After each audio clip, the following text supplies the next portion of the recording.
jy die eerste keer saam met ons is, vertrou ek sommer net, jy voel vinnig tuis en jy sommer net lekker sal ervaar die Here te plan met jou vanoggend saam met mekaar. En dan ook aan ons, diegene wat digitaal by ons inskakel, ek weet van die mense is letterlik van die Laagveld tot ergens oor see.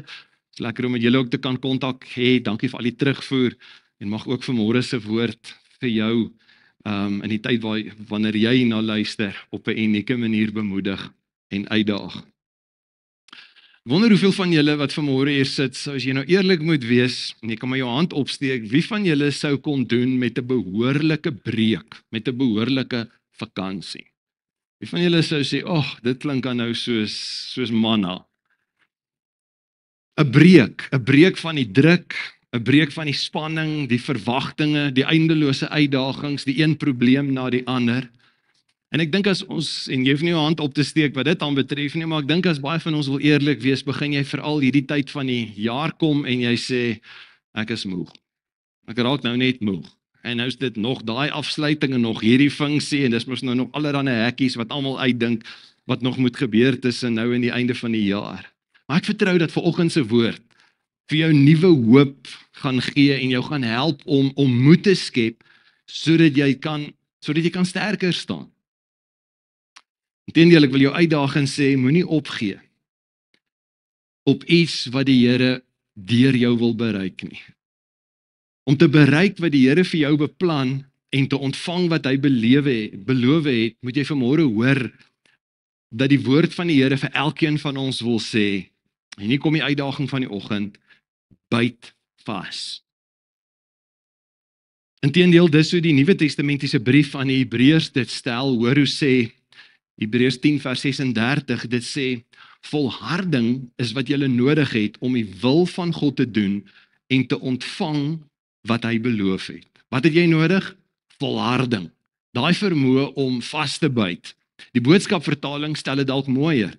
Dit sê, julle moet tot elke prys vasbyt. As julle so aanhou om te doen wat God wil hê, sal hy sorg dat julle kry wat hy vir julle beloof het. Daar is ongelooflike drome en ongelooflike beloftes wat die Here vir jou in gedagte het, wat jy kan misloop. En jy kan dit misloop as jy moed opgee. Jy kan dit misloop as jy handdoek ingooi en sê, ek weet nie of ek hiervoor kan sien, ek weet nie of ek dit glo nie. Ek weet en ek vertrou, soos wat die Here die afgelope tyd met my gepraat het, oor hierdie onderwerp, weet ek, daar's mense wat in jou hart weet vanmôre, jy het moed opgegee. Jy is op die punt dalk om te stop met iets waaroor die Here in jou hart al lank werk en 'n droom wat hy in jou hart geplaas het om te bereik, iets wat hy vir jou beloof het, 'n belofte wat dalk op die oomblik begin vervaag. Dit weergalm steeds in jou gees, maar dis asof jy oomf verloor het. As talle voorbeelde in die Bybel van mense wat gefaal het om vas te byt. God het so groot planne en 'n droom met hulle lewens gehad en hulle het dit nie gemaak nie. Maar dank die Here ook vir die motiverende verhale van gewone mense wat buitengewone dinge vir die Here kon bereik, bloot net omdat hulle vasgebyt het. Dink aan iemand soos Noag. Ouens, om 90 jaar te bou in 'n projek en jy het nog nooit in jou lewe reën gesien nie.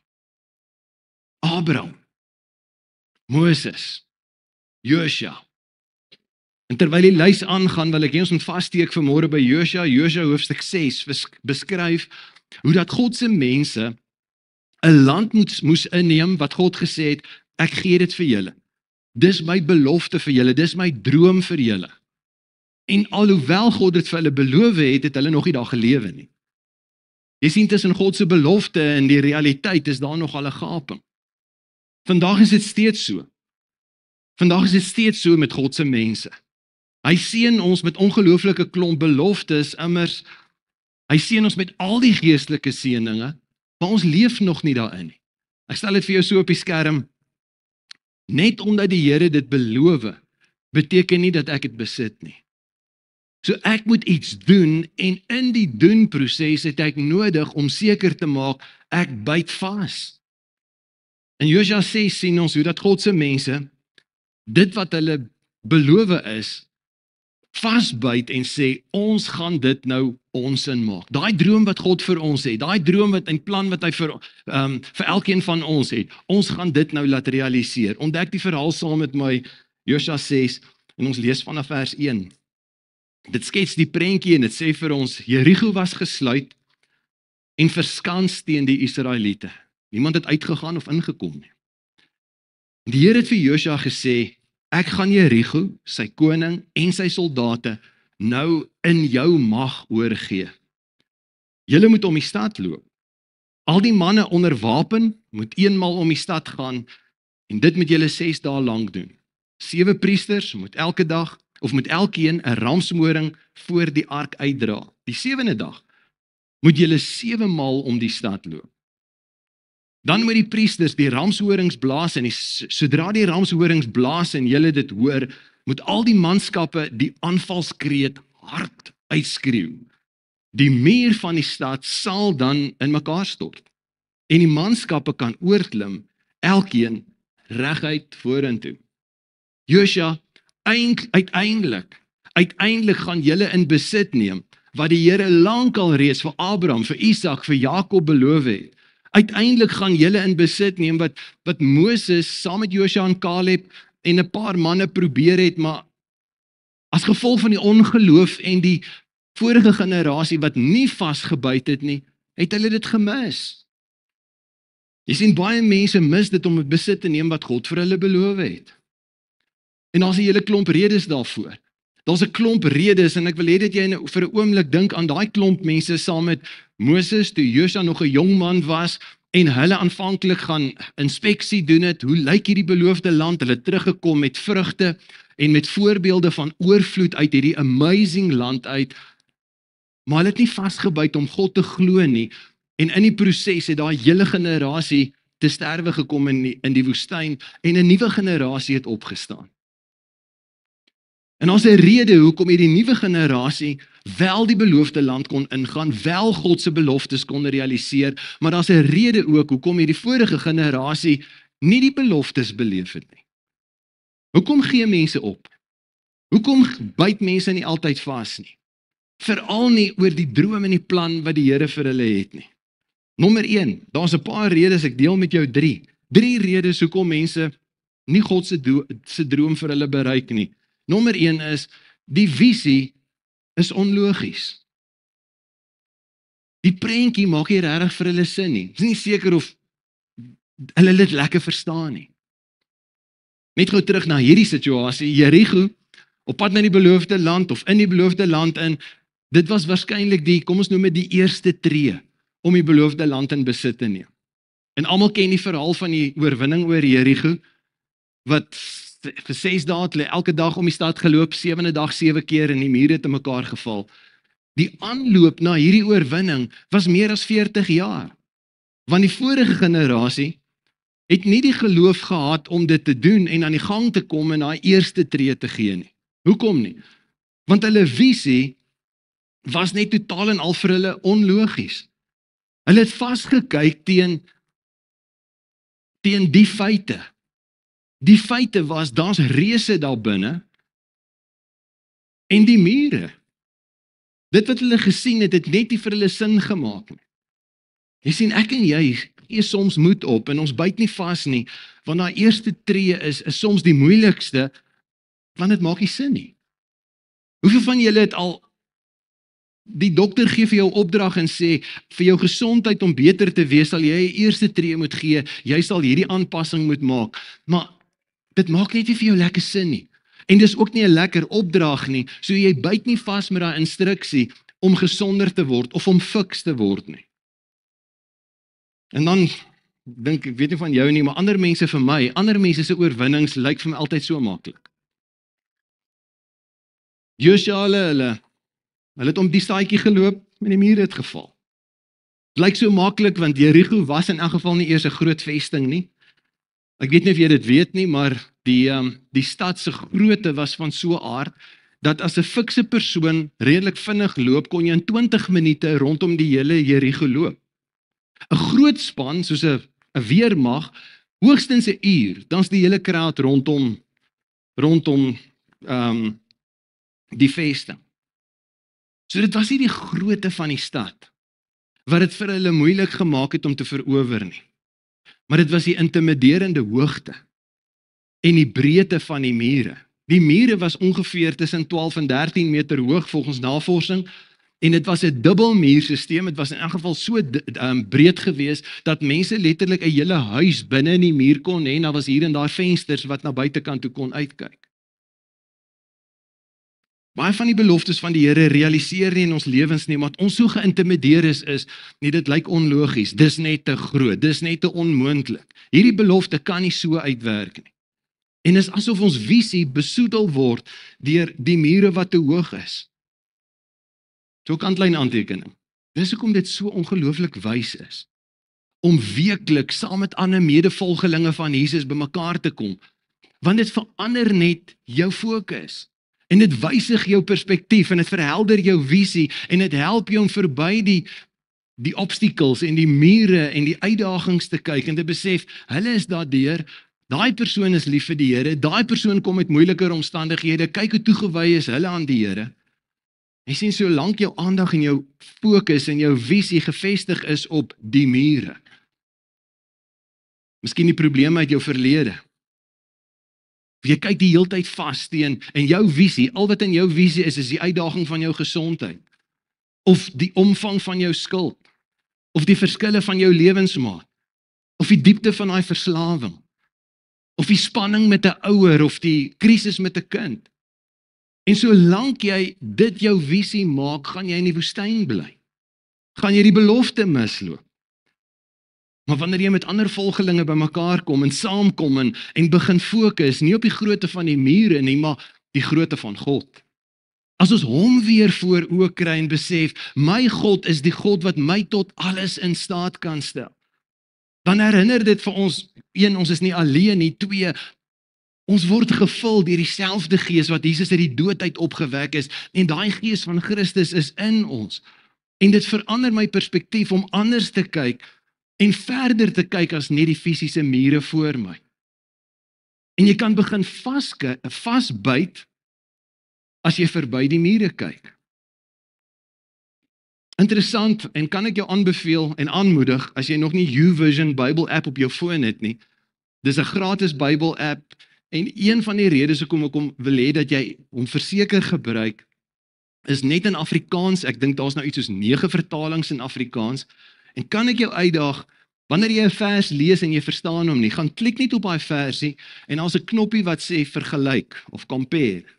En dan gee hy al die ander vertalings waarmee jy hom graag wil vergelyk, en jy kan al daai versies letterlik onder mekaar gaan vergelyk met mekaar. Hier's hoekom. Kyk na vers 1 van Josua 6. Die 83 vertaling sê, Jerigo was gesluit en verskans teen die Israeliete, niemand het uitgegaan of ingekom nie. Nou dit beskryf vir ons die feite. En net terloops die agtergrond is, hierdie jolly inwoners van Jerigo het nou 40 jaar tyd gehad om voor te berei, want hulle destyds al geweet, hier was verspieders.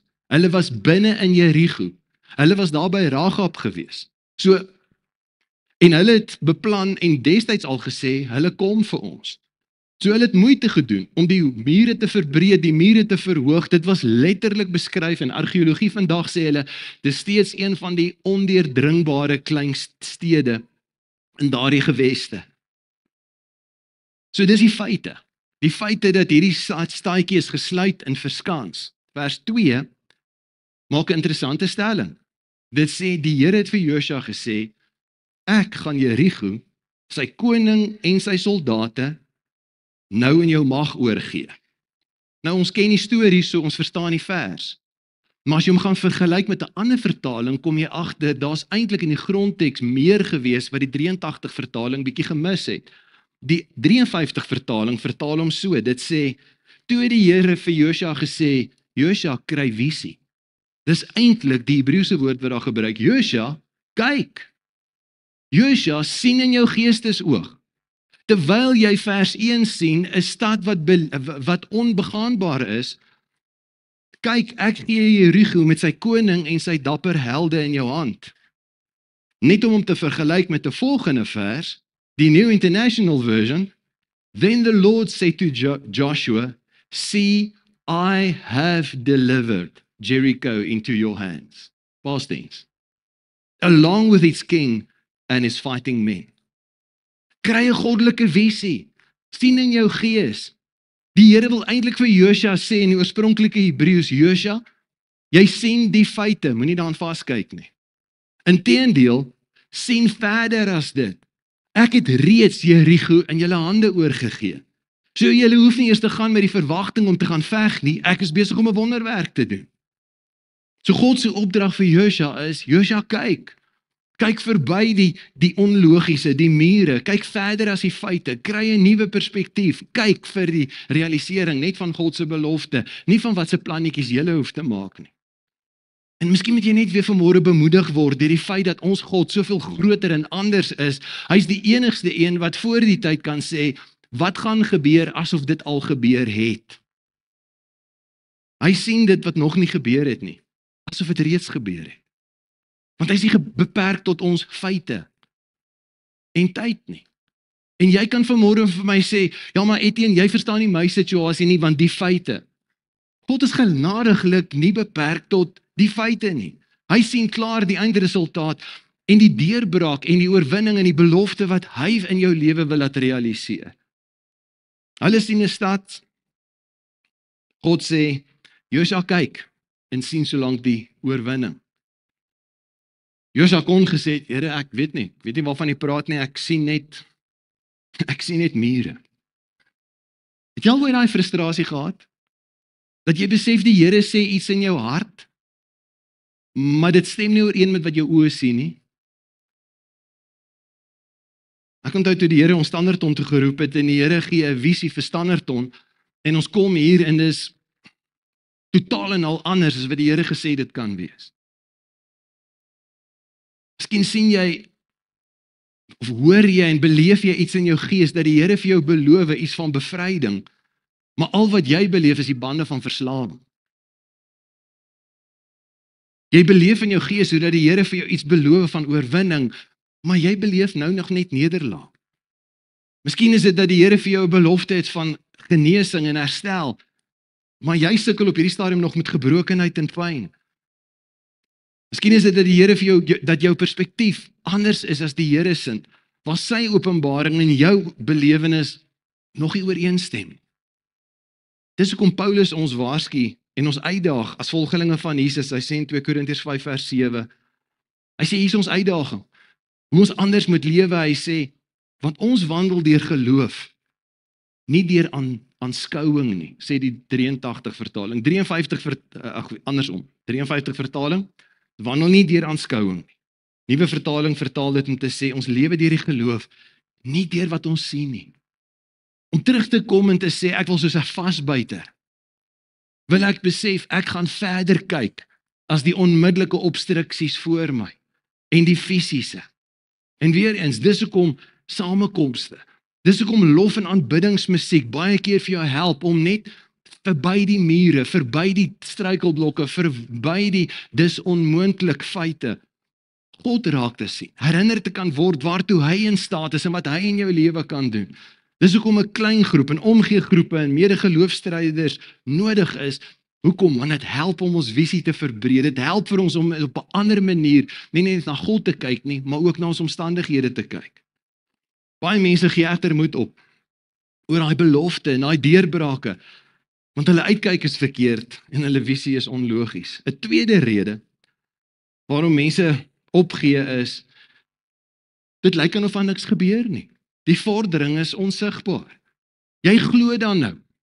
Jy sien dan nou wat die Here sê gaan gebeur, maar daar's nie vordering nie. Mense sien vasbuiters aan die ander kant. Hulle beer vorentoe, al sien hulle nie enige vordering nie.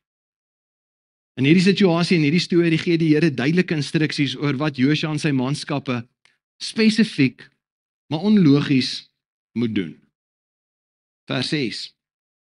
Josua, seun van Nun, het die priesters geroep vir hulle gesê, vat die verbondsark, is nogal 'n groot, swaar en 'n heilige item, so hy moet baie omsigtigheid en versigtigheid hanteer word. So vat die verbondsark laat 7 priesters elkeen 'n ramshoring voor die ark van die Here uitdra.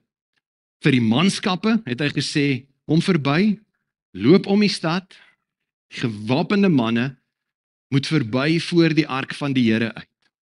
Nou net om hier te pos vir 'n oomblik, die vorige generasie waarvan Josua toe ook deel was, hy is nou 'n ou toppie tussen 'n klomp jong mense, hulle het vasgeskop. Hulle het vasgeskop oor die logika, oor die feite en oor wat moontlik was. Maar hierdie generasie was anders, want hier's die instruksie, Josua praat nog met hulle vers 8. Josua was nog besig om met die manskappe te praat, toe kom die 7 priesters wat elkeen 'n ramshoring voor die ark van die Here uit moes dra verby. Hulle blaas die ramshoring terwyl die verbondsark van die Here agter hulle aankom. Voel dit nie goed as jy sien mense snap nie net die visie nie, dit maak nie sin nie, maar hulle gaan minstens oor tot aksie en daar's tot 'n mate beweging en vordering, dinge begin gebeur. Dinge kom in beweging. Hulle is op pad na oorwinning. Hulle is gewapen, maar hier's 'n paar ander interessante vreemde instruksies dat hulle nou skielik die ark van die Here en ramshorings moet by hê. Dis nie die tipiese oorlogstrategie nie. Maar hierdie vasbyters is anders, want hulle sê, ons glo God en ons gaan nie kyk net na die feite wat ons verstaan en sien nie. Vers 9. Die gewapende manne het voor die priesters geloop, wat die ramshorings geblaas het, en die agterhoede het die ark gevolg. Terwyl hulle loop, het die ramshorings geblaas. Josua het die manskappe beveel, julle moenie skreeu, of 'n geluid laat hoor nie. Nie 'n woord moet uit julle mond kom nie. Voor die dag dat ek vir julle sê skreeu nie, dan moet julle skreeu. Josua het die ark van die Here toe om die stad laat gaan, toe dit eenmaal om was, het hulle na die kamp toe teruggegaan en die nag in die kamp deurgebring. Volgende môre het Josua vroeg begin. Priesters het die ark van die Here gedra, 7 priesters het voor elkeen 'n ramshoring voor die ark van die Here uit moes dra, het die ramshorings geblaas terwyl hulle loop. Die gewapende manne het voor hulle geloop en die agterhoede het die ark van die Here gevolg. Terwyl hulle loop, het die ramshorings geblaas. Hulle die tweede dag eenmaal om die stad geloop en hulle toe teruggegaan kamp toe. Ek weet nie van jou nie. Ek gee nie om vir harde werk nie. Ek is ook nogals nie te lui om opofferings te maak nie. Ek kan nogal tot 'n mate pyn verduur. Maar ek moet weet, wat is die doel met die pyn? Wat is die sin van die opoffering? Hoekom doen ek die moeite? As jy dit verstaan, dan kan jy nogal sak en doen. Tog sê die Bybel nie, elke dag nadat hierdie span geloop het, en as jy luister na alles wat hulle doen, en die rede hoekom ek dit vir jou lees en half jou tyd mors is, dat jy net kan agterkom, hier's nogal 'n organisering, en is niks militêr nie. Maar dis 'n klomp moeite. Weet jy hoe voel dit? Vra vir enige iemand wat 'n ramshoring kan blaas. As jy hom te lank blaas, kry jy later blaas op jou lippe. Dis nogal 'n jolly klomp moeite. En terwyl hulle dit doen, is daar niks wat gebeur nie. Geen vordering nie. Bybel sê nie dat elke keer dat hulle om die muur gestap het die muur so met 'n meter gesak. Julle ken games soos die Tetris tipe games, wat, weet ons mos sulke goedjies wat afval, en dan as jy 'n rytjie vol het, dan koeps, dan verdwyn hy, en so kry jy punte in van hierdie games. Sou dit nie minstens elke dag 'n teken gewees het, as dit gebeur, dat die volk gevoel het, en die mense, die manskappe gevoel het, yes, ons vorder, ons het iets bereik. Dames, kan jy jou voorstel, jou hubby is een van die sterk, dapper soldate, wat nou uiteindelik opmars in die oorname van Jericho. En hulle is vanoggend hier weg. En jy hou die hele dag jou selfoon dop, want jy is so gespanne. Ek bedoel, hulle het 40 jaar in hulle lewe nog niks gedoen nie. Hierdie is die eerste keer dat hulle iets konstruktief gaan doen. Jy wonder hoe dit gaan. En dan kom hulle vanaand of later by die huis, en ek weet of alle vroue so stupid is nie, maar sommige vroue het die simpelstelling om te sê, is jy terug? Ek weet nooit om daai te antwoord nie, jammer. Ja, dis ek's terug, jy weet, hoekom vra mense, is jy terug? Maar kom ons sê, sy vra vir Habi, so hoe was jou dag? Wat het gebeur? Het julle die stad verower? My dapper soldaat, soos op pad na die belofte van die Here. En sy antwoord is, nee, niks merkwaardig nie. Nou wat het julle gedoen? En ons het net een keer om die stad geloop. Maar ons dink dit was opwarming gewees, jy weet, net bietjie fikser word en verkenning, inspeksie. Die volgende dag. My man, jy's terug. Hoe het dit gegaan? Nope, ons het maar net weer die stad verken. Ons dink Josua wil maar net hê ons moet gewoond raak aan die omstandighede en aan die drill en aan die plek. Dis die derde dag. Hoe het dit gegaan? Niks het verander nie. Al enige deurbrake, ek bedoel, wat gebeur? Geen teken van oorwinning nie. En dan sou die vrouens waarskynlik daai fluistergesprekke in die tente, maar kan niemand niks sê nie. Nee, Josua het gesê, ons mag nie praat nie. Nou 6 dae is nie lank nie. Totdat jy besef, hulle het 40 jaar gewag. En nou kyk hulle en hulle stap rondom Jerigo en hulle kan nie ingaan nie. En ek dink hulle sou by hulle self begin murmureer het in die tente om te sê, is Josua dalk die regte ou vir die operasie? Ons wag al vir meer as 40 jaar en al wat ons nou doen is ons loop rondom die stad. Waar is die vordering? Is nie nou sy rede hoekom Josua vir hulle gesê het, julle mag nie praat nie. Josua was ook die vorige ronde. Het hy eerstehands beleef hoe dat al wat hulle gekos het om nie in die beloofde land te kon ingaan nie, was niks aan hulle kant behalwe negatiewe praatjies. Gerugte, besprekings, negatiewe vergaderings. En 'n hele generasie moes uit die beloofde land gehou word. Sterf in die woestyn. Jy sien, ongeloof en doodsheid is dikwels die gevolg van 'n negatiewe tong. Ek herinner jy aan Spreuke 18 vers 21, dit sê dood en lewe is in die mag van die tong. Elkeen wat dit graag gebruik, sal die vrug daarvan pluk. As jy lewe spreek, as daar positiwiteit is, as jy geloof spreek, as jy sê God het beloof, God het 'n visie gegee, is daar vrug wat daarbij gaan pas. Maar as jy die heeltyd negatief is, want ek sien niks gebeur nie. Miskien is die Here nie lief vir my nie. Miskien bestaan God nie. Miskien is sy belofte maar net 'n illusie. Jy sien, negatiewe denke en negatiewe woorde is soms ons grootste vyand. En ons wil baie keer die duiwel die skuld gee vir 'n klomp goed, maar daai negativiteit het niks met hom te doen nie, dis ons keuse. En die tong is 'n oorsaak van ongeloof en uiteindelik doodsheid. En Hebreërs waarsku vir ons in Hebreërs 11 om te sê, sonder geloof is dit onmoontlik om God te behaag. Sonder geloof is dit onmoontlik om te doen wat God sê. So dis soms baie nodig. En moet my nie verstaan het, beteken nie, jy mag nooit 'n woord sê nie. Soms is dit regtig nodig om met mense te praat en perspektief te kry en raad te vra. Maar soms is dit nodig om jou mond te hou, veral as jy 'n vasbyter is, en bloot te gehoorsaam en God se instruksies getrou te volg. Dag 3, dag 4, dag 5. Steeds geen vordering. Josua 4 vers 14. Of ek nie Josua 6 vers 14, jammer. Die Bybel sê dit het hulle 6 dae gedoen. Jy sien, baie mense byt nie vas nie, want daar's die vordering nie, is nie sigbaar nie. Maar Josua is 'n nuwe generasie.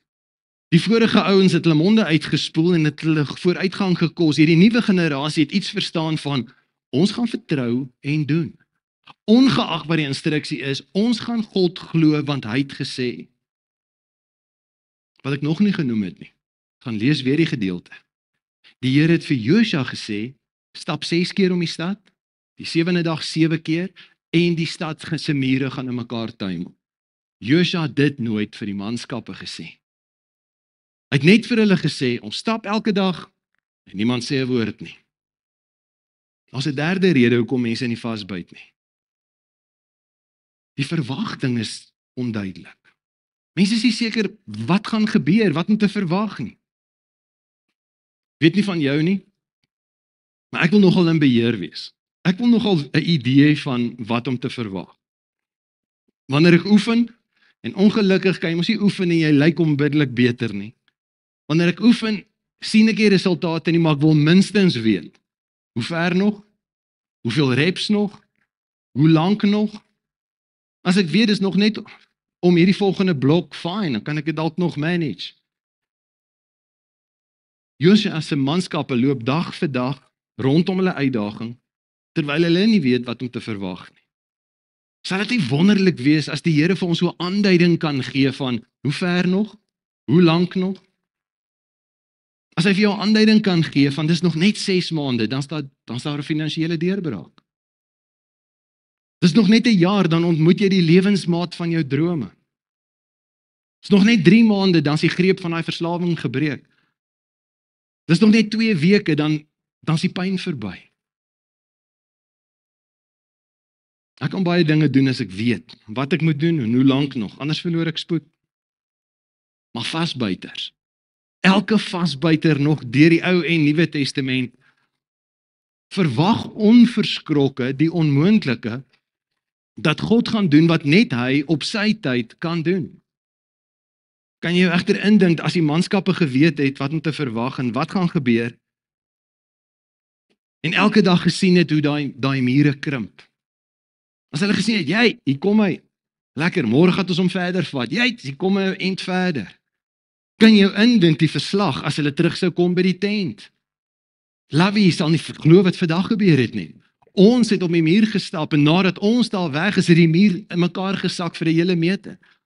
Dis ons prestasies en kyk waarmee is ons besig. Kyk wat kry ons reg. Jy sien, God wil elke keer hê, ons moet bloot net ons vertroue in hom stel, in sy belofte en in sy proses. Dikwels laat die Here jou en my om 'n situasie loop. Daai frustrasie, daai ding wat jy besef, hierdie is 'n vesting in my lewe. En al wat ek sien is die mure. En dit lyk elke keer, al wat jy kan doen is om maar rondom te loop, maar niks gebeur nie. En jy kan ook selfs begin wonder, is daar fout met my, is daar fout met die Here, is daar fout met die instruksie? Maar dis 'n toets vir vasbyters. Dis 'n toets vir geloofshelde. Volhard ek, al sien ek geen resultate nie. Daag ek steeds op, al voel dit ek maak geen verskil nie. Bid en vertrou ek, al sien ek geen deurbrake in daai situasie waarvoor ek bid nie. Dien ek die Here steeds, al kry ek geen erkenning of enige waardering nie. Sal ek bly saai en bly gee, terwyl geen vrug na my toe terugkom nie. Stap ek, gehoorsaam ek, bloot net, want God het gesê. Josua 6 vers 15. Die 7de dag het hulle vroeg, toe die rooi dagbreek begin. Hulle het 7 maal om die stad gegaan. In dieselfde volgorde, hulle roetine as tevore. Daardie dag het hulle dus 7 maal om die stad gegaan. Na die 7de maal, nou is hulle behoorlik moeg, het die priesters die ramshorings geblaas en Josua het vir die manskappe gesê, skreeu, die Here gee die stad aan julle oor.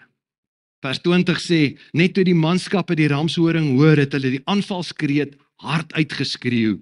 Toe stort die mure in mekaar en die manskappe gaan oor die stad in. Hulle het die stad ingeneem. As jy tyd het vanmiddag, gaan Google bietjie oor die argeologiese navorsing by Jericho.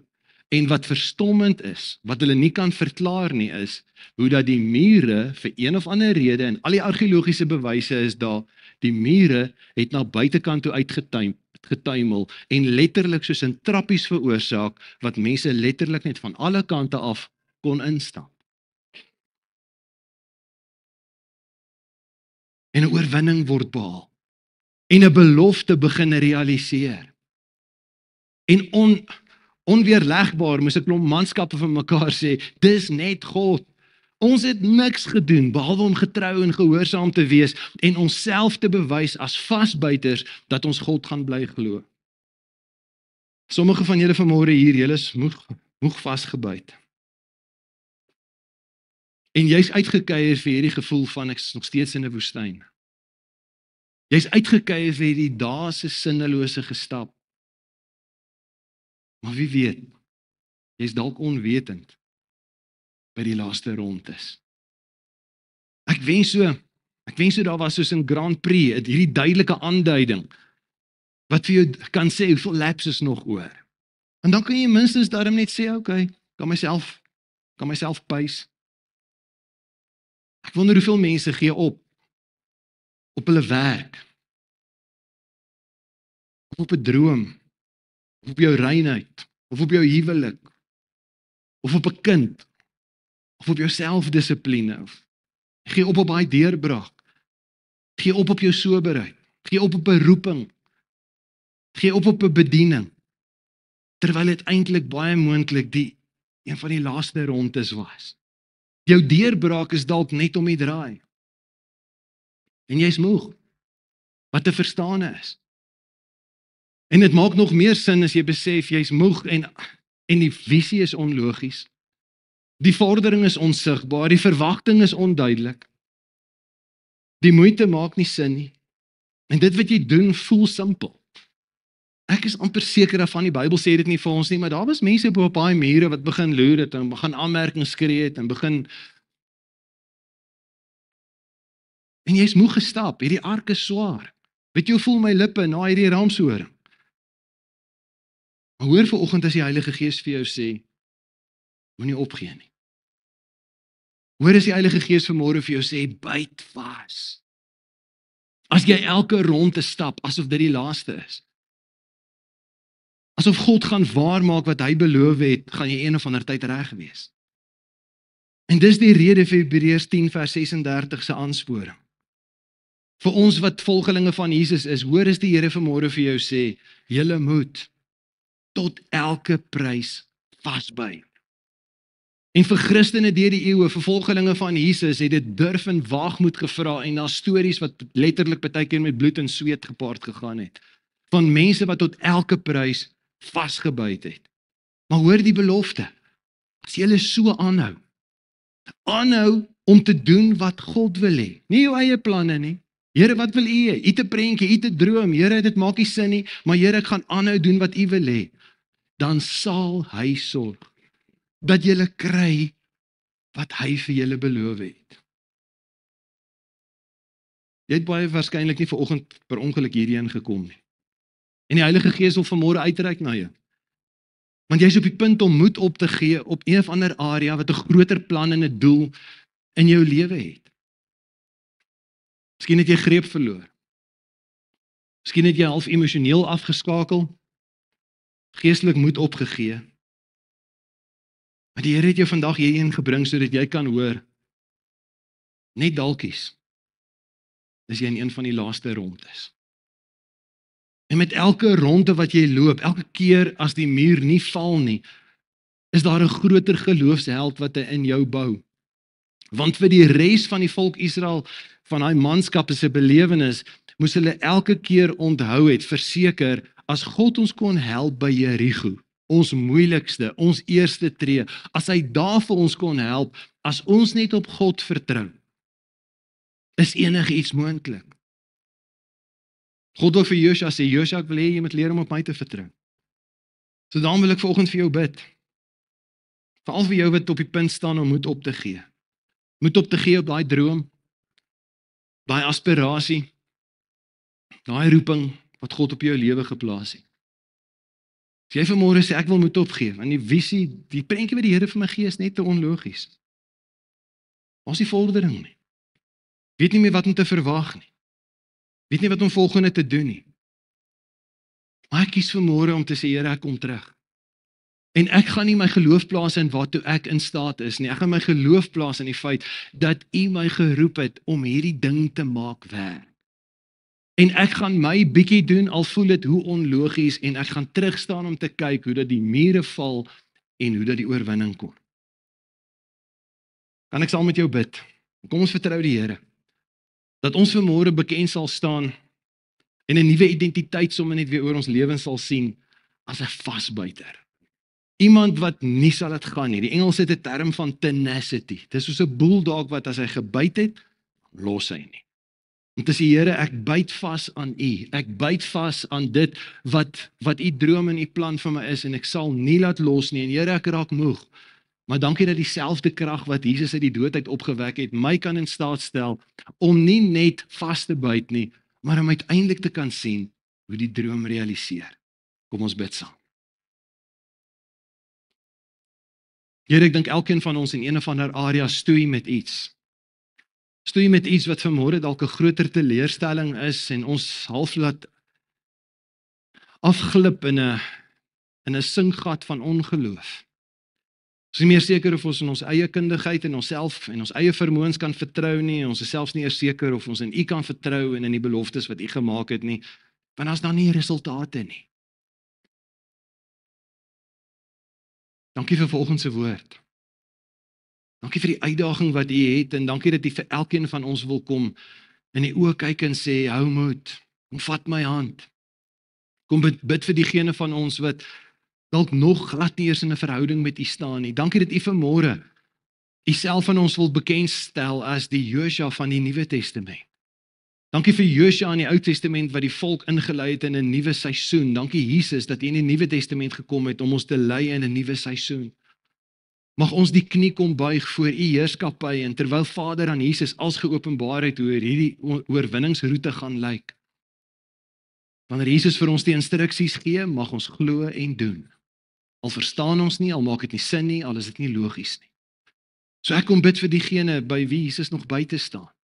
Dankie dat U woord vir ons sê, U verwerp ons nie, inteendeel, U staan by die deur en U klop. En U sê, as jy die deur vir my oopmaak, dan kom ek in en ek kom neem beheer oor en ek kom verander jou lewe in 'n wonderlike volgende groei en 'n voorbereidingsfase. So mag die mense wees wat vanmôre kom en sê ja vir Jesus. Here, ek wil vir U vanmôre in my lewe innooi. Ek is moeg gesukkel en ek is moeg om te probeer om iets van my lewe te maak met U wat aan die buitekant staan. Sou waarskynlik meer sin maak om die skepper van my lewe, die een wat 'n droom het vir my lewe, in te nooi en te sê, kom vat die stuurwiel. So ek kom bid dit vandag in mense hier se lewens se draaipunt sal wees. Ek kom bid vir diegene wat vanmôre weet hulle het 'n verhouding met U, maar die mure van ons uitdaging, die impak en die intimidasie van hoe groot hierdie krisis is, wil vir ons laat glo dat dit groter selfs is as U almag. Kom vergewe ons ongeloof. Kom vergewe ons van negatiewe praatjies en negatiewe denke en kom reinig ons nie net nie, kom herstel ons sodat ons vanuit Christus en die autoriteit wat U vir ons in Christus gee met 'n groter getrouheid en gehoorsaamheid, sonder dat U vir ons al die prentjies moet wys, net ons volgende tree gehoorsaam en getrou sal uitvoer. En in die proses bid ek, Here, dat wanneer die laaste ronde aanbreek en die deurbraak kom, U en U alleen die eer gaan ontvang vir die feit dat ons in daai beloofde land ervaring kon ingaan. Vryheid van 'n krisis, 'n deurbraak en een of ander ding wat ons op hierdie stadium lam lê. 'n Brug in 'n verhouding wat herstel word. Nuwe diepte in die ideale wat U vir ons het. Dankie dat U vanmôre ons kom bedien met 'n nuwe gawe van geloof, om onverskrokke soos 'n kindjie te kan sê, ek verstaan nie, maar ek glo. Inteendeel mag elke naam hier uiteindelik nie net in die boek van die lewe wees nie, maar ook op die rol kom van geloofshelde van die moderne era. Manne en vroue, jong mense, senior burgers, wat God kon vertrou onverskrokke in een of ander area vir 'n oorwinning, en uiteindelik het U deurgekom. Mag U hand in beweging kom en mag U geloof eer. Want dankie dat U kan doen, selfs ver meer as wat ons bid of dink. Ons eer U vir die feit dat U die pad saam met ons loop. Ons wy onsself aan U toe. Word U deur ons kinderlike afhanklikheid van U verheerlik. In die naam van Jesus bid ek dit en ons almal sê, Amen.